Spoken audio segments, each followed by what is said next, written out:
Mes chers compatriotes, je m'adresse à vous en ce moment précis, après l'annonce de la levée des sanctions que la CEDEAO avait prises à l'encontre de notre pays. Par la même occasion, tirer les leçons d'une épreuve qui nous avait été imposée et évoquer les défis qui sont les nôtres pour le reste de la transition. Je voudrais avant tout adresser mes sincères remerciements au peuple malien pour sa gigantesque mobilisation de soutien le 14 janvier 2022, suite à l'appel des autorités de la transition.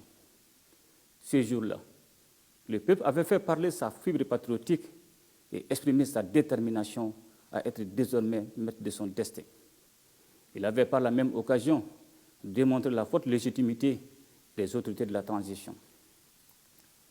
Je remercie l'ensemble des couches de la population pour leur engagement et leur résilience, notamment les opérateurs économiques du secteur formel et informel, les salariés de l'administration et du secteur privé, les syndicats, les leaders d'opinion, religieux et culturels, les Maliens de la diaspora et le monde rural qui ont tous soutenu les efforts du gouvernement.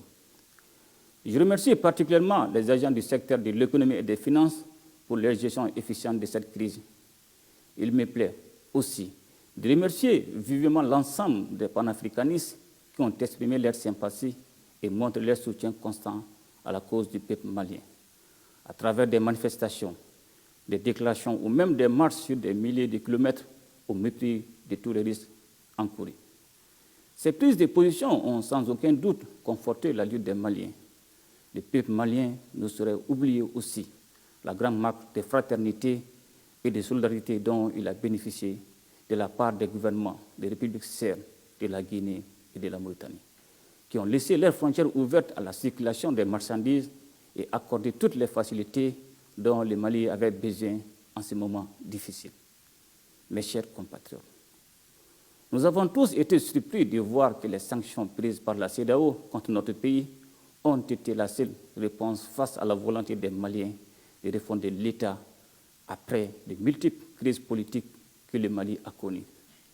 Cette volonté du peuple a été fortement réaffirmée au cours des assises nationales de refondation qui ont fait des recommandations dans tous les domaines de la vie nationale pour éviter à notre pays un éternel recommencement. De l'avis général des Maliens, la transition est le meilleur moment pour procéder à des réformes qui sont de nature à ramener la stabilité politique et sociale. C'est ainsi que nous avons engagé des actions fortes pour répondre à ces vœux ardents du peuple. Il s'agit notamment de la mise en place de deux organes importants pour la suite de la transition, à savoir le comité indépendant de suivi et évaluation de la mise en œuvre des recommandations des assises nationales de la refondation et la commission de rédaction de la nouvelle constitution. Mes chers compatriotes, il est évident que notre approche n'a jamais consisté à remettre en cause le retour à l'ordre constitutionnel. Cependant, ceci devrait se faire dans des conditions de sécurité et de stabilité. Dans ce contexte, il me plaît de saluer la montée en puissance des forces armées maliennes qui remportent des victoires éclatantes sur les groupes terroristes. Ces derniers, dans leur dépendance, n'ont d'autre stratégie que de s'attaquer aux paisibles citoyens, sémant la mort et la désolation dans certaines localités.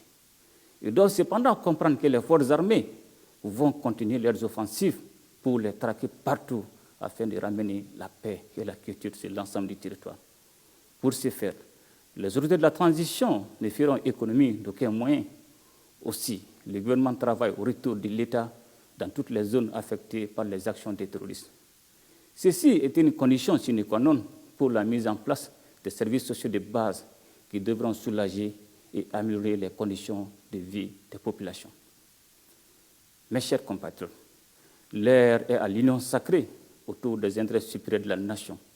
Le combat du développement est celui qui devrait occuper toutes les Maliennes et tous les Maliens. Nous avons beaucoup appris des sanctions qui nous avaient été imposées. Le meilleur est à venir. Plaise à Dieu. Mes chers compatriotes, nous nous réjouissons que la tension née des divergences entre les exigences de la CEDEAO pour des élections rapides et la volonté de notre peuple de créer les conditions d'une stabilité politique durable soit désormais dissipée. Pour ce qui nous concerne, nous sommes toujours évertués de bonne foi à démontrer la justesse et la légitimité de notre démarche fondée sur les aspirations profondes de notre peuple. et réaffirmée au cours des assises nationales de la refondation. La vocation panafricaniste du Mali ne sera jamais démentie et notre pays œuvrera toujours pour consolider la solidarité entre les peuples africains et favoriser l'unité africaine.